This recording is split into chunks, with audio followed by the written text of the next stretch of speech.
Fangio will be introduced to the media as the Broncos' new head coach. That's scheduled for 2 o'clock Eastern, so clearly any minute now, and we will take you there live as soon as it's available. We said this before, but I think it's worth repeating. There is a definite trend in this coaching cycle. Head coach, offensive-minded, coming in, working with a quarterback, that relationship paramount.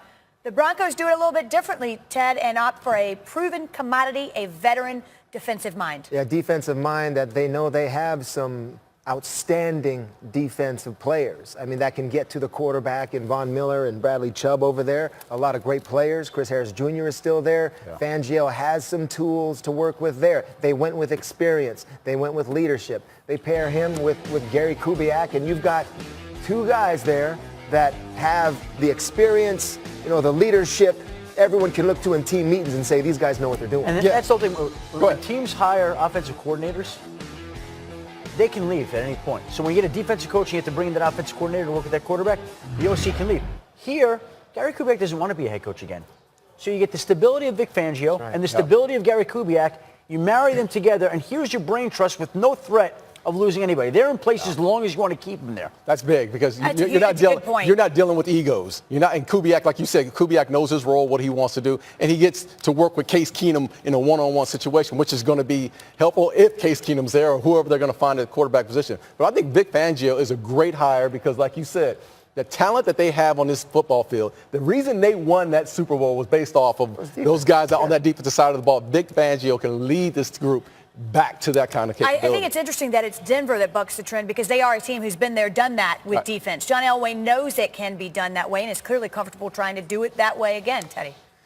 John Elway looks at it, and I think John Elway is strong enough to see. I see what everybody's thinking, but I know how to win championships, and I know how to build a team, and that's what he's thinking there. And so, there's a structure. I mean, there's the trenches, those type of things that beyond the the fast break football that was of the NFL early to mid.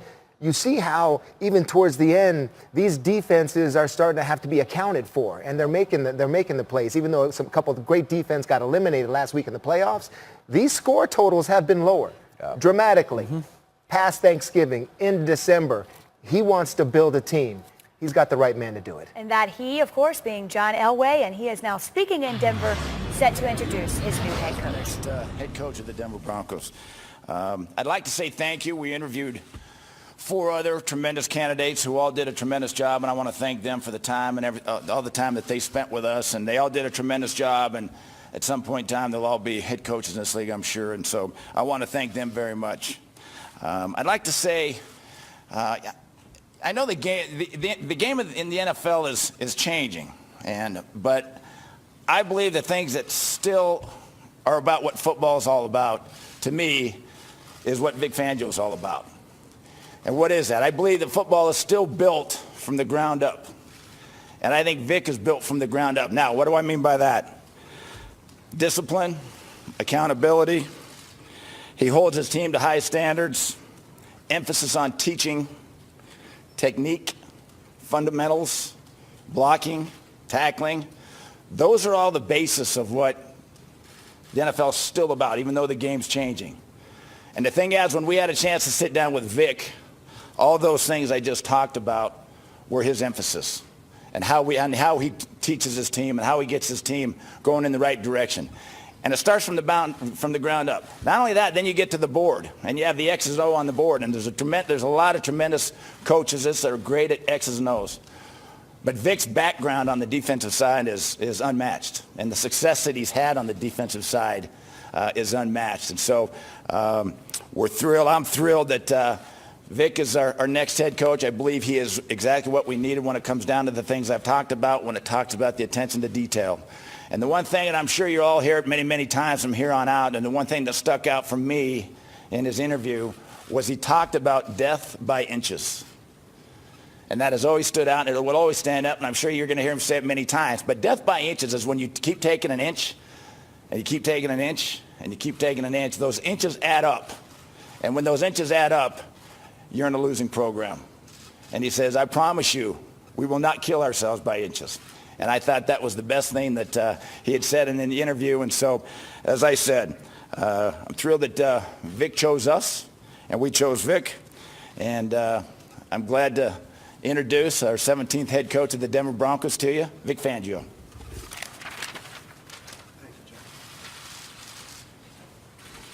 Thank you, everybody, for being here today. I have a few things I need to get through before I open it up to your questions. I want to thank John, Joe, and the entire Denver organization for the honor of being the head coach of the Denver Broncos. It is a privilege, first and foremost, and a responsibility that is going to get my maximum effort 24/7. John has been great through this process, and I look forward to us building that bond that will get us through the adversities that we will eventually come across that are inevitable in the NFL and eventually getting us to the mountaintop.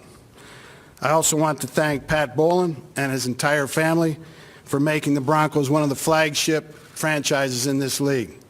I've been in the NFL since 1986, and I know that the Broncos, only one other franchise in this league, has won more Super Bowls and been to more Super Bowls. And I accept the responsibility of leading us to more. I have to give some further thanks to some people that have helped me throughout my career. I first want to thank the Chicago Bears, Virginia, and George McCaskey for running an honorable and first-class operation there. It was a great experience for me there, and I had nothing but good things and good feelings from leaving there. And you can thank George. I talked to George yesterday, and I said to him, George, can I do the press conference tomorrow in my gray sweats? He calls it my gray business suit. He said, no, you can't do that. So he gave me this tie to wear. So this tie is compliments of George McCaskey and the Chicago Bears. I want to thank Matt Nagy and Ryan Pace for all their support through this process of the last few days and their great leadership that they've provided the Chicago Bears that finally culminated in a good season this year. Seeing Matt become a first-time head coach this year and also run the offense besides being the head coach has been a great resource for me for what I'm about to undertake. And he did a tremendous job for the Chicago Bears, and the Bears are lucky to have him. I want to thank my parents for doing something right and raising me to get me to this point. My father did pass 27 years ago, but there's not a day go by that I don't think of him at some point. And my 92-year-old mother is back in Pennsylvania, and if it's snowing there today, she's out there shoveling the snow. I want to thank Jack Henses, my high school coach, for his passion and excellence in football and in coaching. It is what motivated me and strived. I caught his passion for the game, and I decided from that point on that I wanted to be a football coach. I want to thank Jim Mora, who I worked for 14 years in pro football. He gave me my first opportunity at a very young age because he saw something in me and he believed in me, and I want to thank him for that. I want to thank Joe Marciano, a fellow coach who looked out for me before I was in pro football and was helping me along the way in my journey and introduced me to Jim Mora. Without that relationship I had with Joe and the introduction to Jim Mora, maybe I wouldn't be here today. To all the head coaches that I have worked for and all the assistant coaches I have worked with, my sincere thanks. You know, it's never a one-man's job. It's a lot of people working together for one common goal. Finally, to all the players that I have worked with, this would have never been possible without them buying into me and ultimately their great play that they put on the field for our teams. Special thanks to the great group I just left in Chicago. It's a special group, a group that I thoroughly enjoyed coaching and will miss coaching. The great groups in San Francisco right before that for all their great play and what they have meant for me. All the way back to the linebackers in New Orleans in 1986 when I started coaching, better known as the Dome Patrol. What those guys did for me was set the bar high. And once the bar is set high, then you don't accept much less. So when I'm looking at players, I know what a good player looks like because these guys set the bar high. Behind every successful coach are good players who execute the plan and believe in the team. Good teams have good players, but great teams have great teammates. and we will be obsessed with building that here.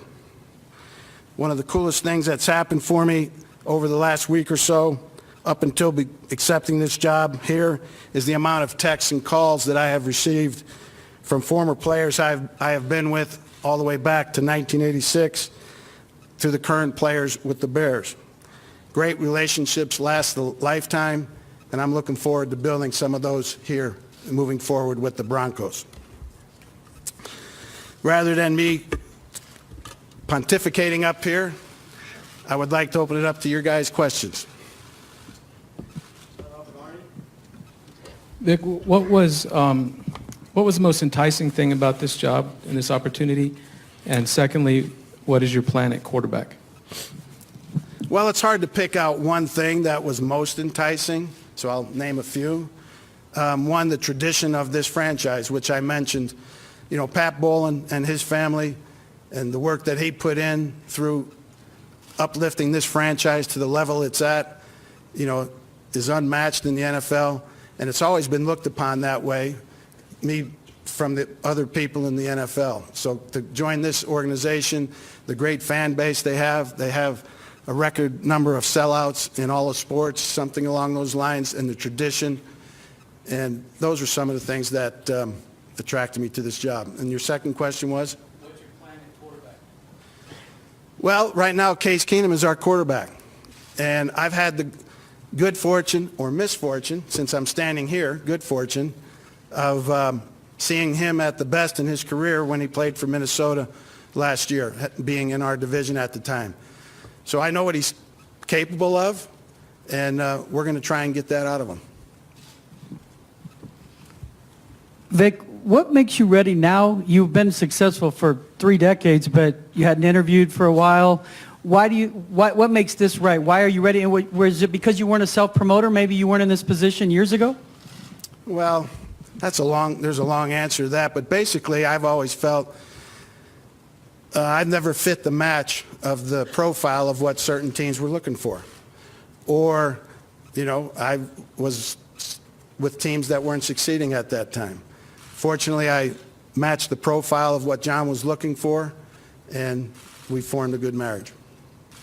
Coach, what role will Gary Kubiak have in your organization? Right here, Coach. Sorry. What role will Gary Kubiak have? None of the assistant coaching positions have been determined yet, and until things are ironed out and ironclad, I'd prefer not to comment on that. But Gary's a hell of a coach. He's a guy that I have respected throughout my career in the NFL, having competed against him at several stops and him at several stops. And if Gary's interested, then I'm interested.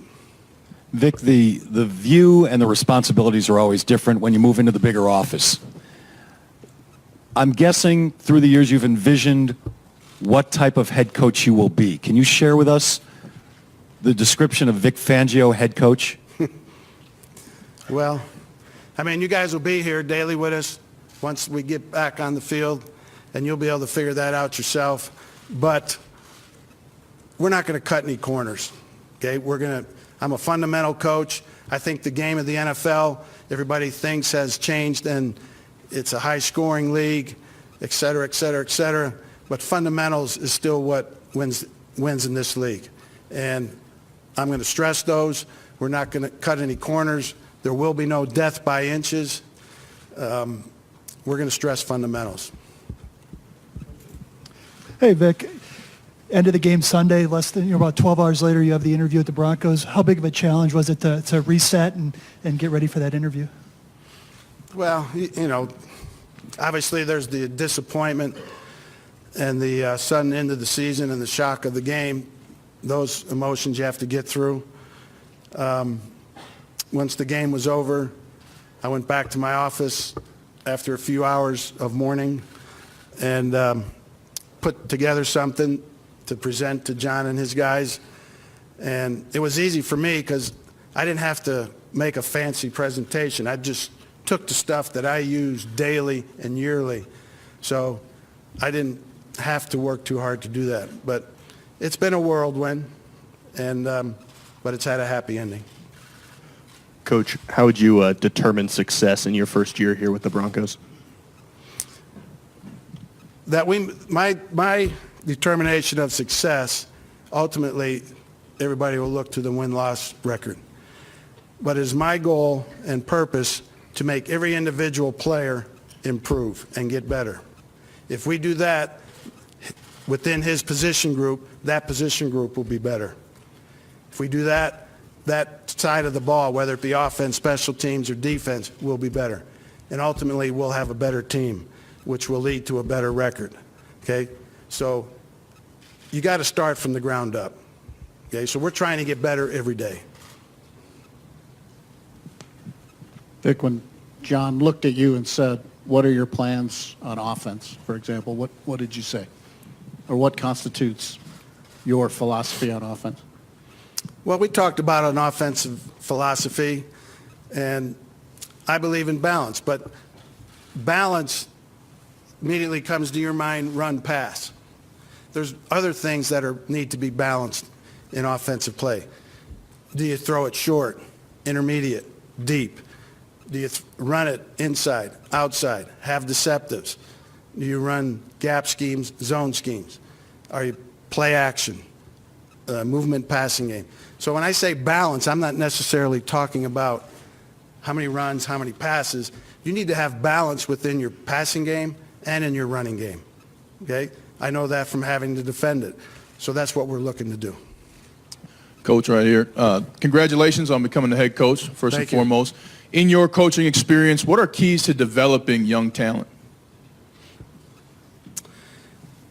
By doing a great job of coaching them. Now, what does that mean? First off, you start from the ground up. You give them their assignments. And then once they've mastered their assignments, you now teach them the correct techniques to execute those assignments. Sounds simple. Sounds like a stock answer. But that's what it is.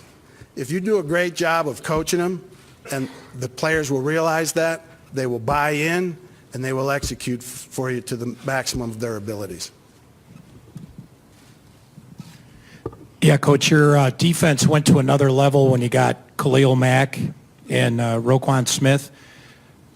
Do you see similarities here with Von Miller, and I know it's a different position, but Bradley Chubb, and what this defense can be?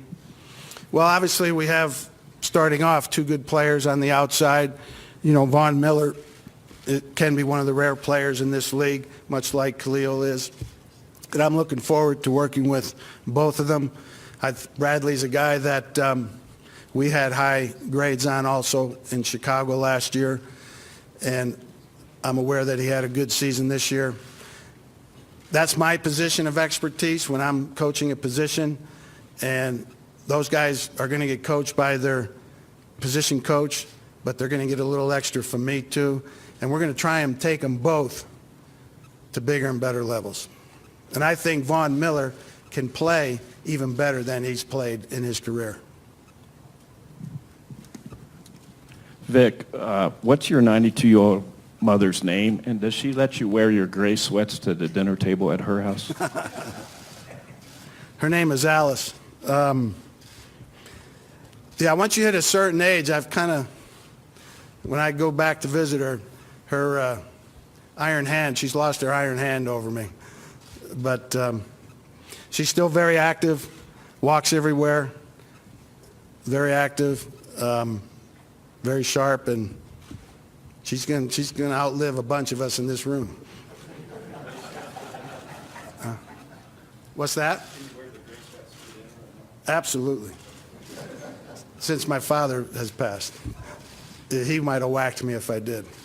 Vic, with NFL offense is kind of trending towards a lot of college trends and things like that. How have you sort of changed the way that you've coached and the way that you've schemed? How much have you evolved even late kind of in your coaching tenure? You know, we have to evolve on defense to defend what the offenses are doing. So there has been evolution. I don't want to get into the exact X and O details because you probably wouldn't understand them anyway. And I don't want to give an opponent any insight into my thinking. But it has involved an evolution. And the biggest evolution in football that's happened in the last few years is you don't see fullbacks on the field much. which I'm not saying is right or wrong. You're seeing 3 wide receivers on the field most of the time. I believe in Chicago this past year, we defended 82 or 3% of the plays we were on defense. There was 3 wide receivers on offense. So that to me is the biggest change in football. So you've substituted either a fullback or a second tight end with a 3rd wide receiver. So the game's trended towards the speed of the wide receivers and spreading it out. Coach, is being an NFL head coach something you've dreamed about for a while, and what might make this a dream job? I don't want to use the word dream. It's obviously something I thought about throughout my career at various times, but I was comfortable enough in my own skin that it didn't have to happen. I was happy with being a defensive coordinator in the NFL for close to 20 years. If a good situation ever arose and I matched what a certain team was looking for, I'd be all in. And I believe I found that here, and I'm all in. Well, listen, everybody starts and ends in different places. But I will tell you, after having sat through a number of these this week, what is clear is that this is a veteran, just a veteran guy who spent a lot of years in the National Football League and who deserves this opportunity. It's refreshing, in my opinion. And full of humility. You know, it reminds me of when Mike Zimmer took the job, because Mike Zimmer was a lifetime defensive coordinator, never got the head coaching job, and now you see a guy like Vic Fangio who's been on the backside and this guy, he just made a list of, just look at his list of players that he's coached. The Dome Patrol, he brought them up and was thanking those guys. In the 80s, the Saints in the 80s. 86. Ricky Jackson, Sam Mills, Pat Swilling, Von Johnson. There's so many great players. 20 years worth. And then in San Francisco, Patrick Willis and Alden Smith and Bowman. This guy has a list of linebackers that have had great careers, and he's been the staple throughout. Yesterday, we watched a couple press conferences of Cliff Kingsbury and LaFleur in Green Bay, and we watched that and we think to ourselves, well, he's going to have to earn the respect of some of those veteran players, okay? The minute Fangio walks in the room, he's got respect because of what he's done over the course of this league, and you just heard him. He's not about anything flashy. He's just about coaching football. He talked about balance, and he talked about the balance of what football is, offensive football. It's not just run-pass ratio. It's about inside, outside, gap scheme, zone scheme, short passing game, intermediate, play action, deep down the field, everything. And that's why defensive coaches can also be good offensive coaches, because they know what's tough to defend against. So that's a type of offense I want, because everything that I knew as a defensive coordinator, that gave me trouble. And that's how you scheme offensively, and that's how you have success. That's a football coach, and that's a football coach that appreciates what he has, and that's a football coach that has waited his entire professional life to have that moment and to have that list of people ready to thank for all that they contributed to his career to make it possible for him to stand there in front of the Denver media and this press conference to become the head coach of the Denver Broncos. And it makes you think also, we'll see how he does. But it makes you think, why was he not considered more often in other years from other teams? There have been so many candidates. I'll tell you, Rob, there will be no shortcuts taken. There will be no easy way taken out. There will not be death by inches. No death by inches in Denver. And I love the fact that he said, look, I was okay with my career if this didn't happen. I was comfortable enough in my own skin, but if the right fit came along, I'm all in. Hopefully it's the right fit, and clearly he is all in. We are not done introducing new head coaches. However, Bruce Arians back in the NFL. That means the return of one of the league's most interesting characters. That press conference coming up shortly.